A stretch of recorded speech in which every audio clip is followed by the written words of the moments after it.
Okay friends, before we get started, I just wanted to give you a heads up. You can access the Serpentine belt and all the pulleys from right up along here, but it's actually much easier from down underneath, so let's get under there. Now coming underneath the truck, you want to make sure if you have a skid plate, you take it down and out of the way. That's going to give you a nice clear view of what's going on the front of the engine. This right here is the Serpentine belt tensioner. We're going to relieve tension on this, and then we'll take our belt right off of this pulley, and then we can release that tensioner and get our tool out of here as well. If you wanted to, you could try to pay attention to which way the belt is routed, but we're going to be showing you how to put it on anyway. Let's go ahead and get the belt right out of the way. You'll notice it comes right in between there.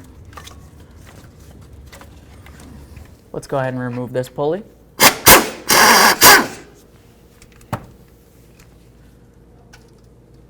Let's go ahead and get our ribbed idler pulley on here.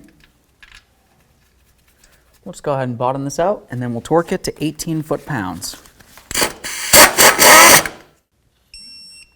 Now we would do the same to the other two. It's going to be very easy because they're both the same.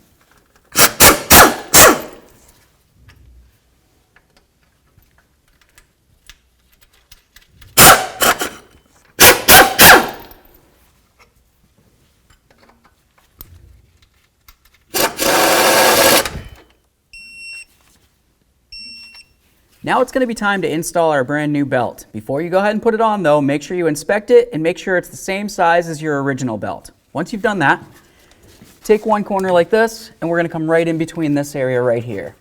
I'm going to bring this down and bring it over the AC compressor.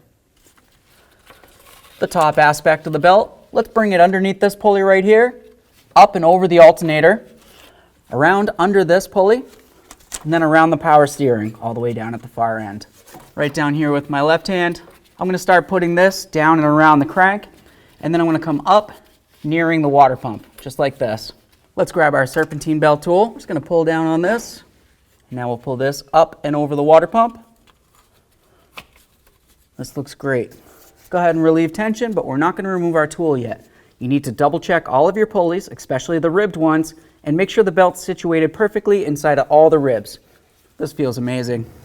All right, let's get our tool out of here. All right, now if you had a cover under here, make sure you go ahead and put that back on. The next thing we're going to want to do is carefully start up the truck, let it run for about 10 seconds, turn it back off. We're going to come back out and we're going to double check those pulleys. Assuming they're good, take it for a road test.